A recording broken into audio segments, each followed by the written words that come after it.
Yeah. Aswand Cruickshank, your one and only Move Swiftly speaker, checking in for a daily Move Swiftly thought, giving you a perspective on teamwork that you will not get anywhere else. It's been one hell of a morning. So here's what happened. I'll just get right into it today. I unfortunately left my car running for too long and it wouldn't start this morning, right? It wouldn't start. I got to the gym early, as I always do. I get to the gym really early and I tune into a podcast. And as I'm tuning into my podcast,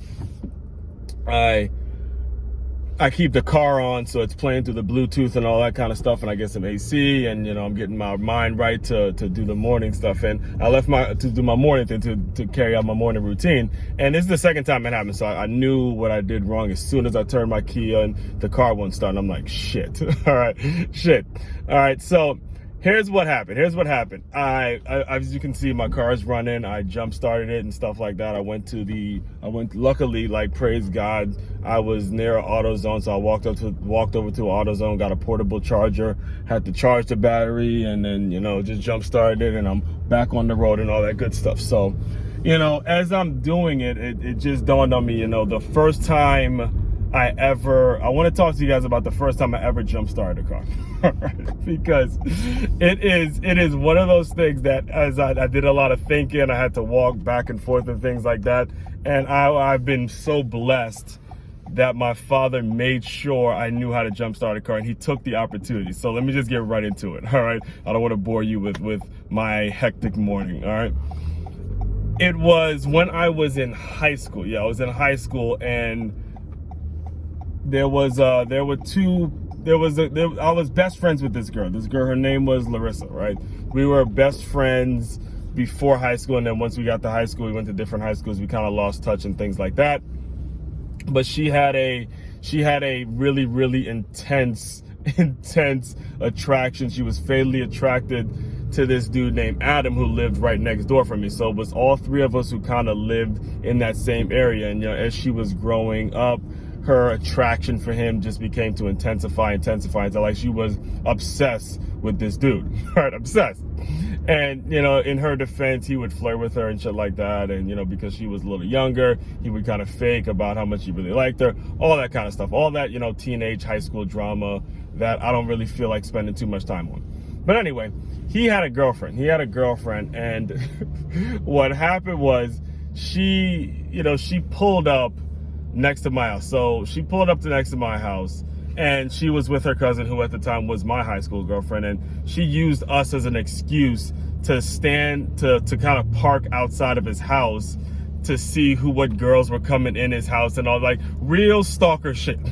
So this was before Instagram, before all this kind of shit, like some real stalker shit. So I get out there, and in my mind, I'm going out. She called me, and I'm going out there to see my girl, who was her cousin at the time. And then I get to the car, and I realize, wait a minute, are you stalking this? Are you just... You got your car parked outside this dude's house.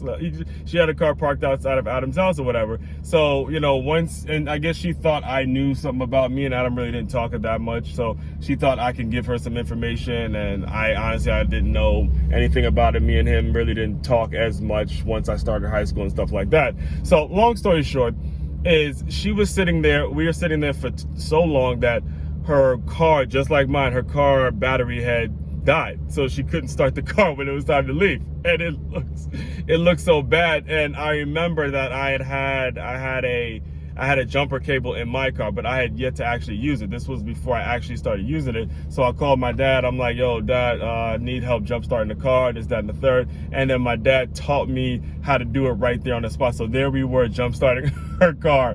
And I learned how to do it, and she was so embarrassed because she had to actually get out the car and jump start the whole thing, and she got home safe and all that good stuff. But the bottom line is, the point to it, as fucked up as that story may sound to you guys, and it's a true story, I can't make it up, is, as a father, he saw it as an opportunity to teach his son a teachable moment. It was a teachable moment in which he could teach me, hey, this is how you jumpstart a car, these are the things you do, and that happened, over 20 years ago now, approaching 20, probably gonna be approaching 20 years ago now, and you see how it got me out of the jam today.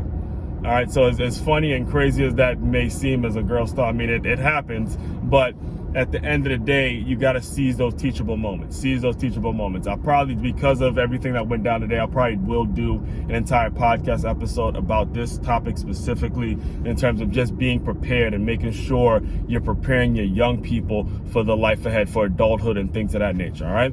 So, again, Aswand Cruickshank. Oh yeah, by the way, if you haven't, make sure you subscribe to the Move Swiftly podcast. Make sure you purchase a couple copies of my book on makingmove.com and inquire about the hiring seminars. I'll also be putting on a fundraising team for the Dolphins Cancer Challenge. Make sure you inquire about all that stuff. It's all available. There's a ton of things going on. Make sure you just stay plugged in. Subscribe to this YouTube channel, all that good stuff, all right? Aswand Cruickshank, your one and only Move Swiftly speaker. Check it out. You guys continue to move swiftly. We will talk more soon.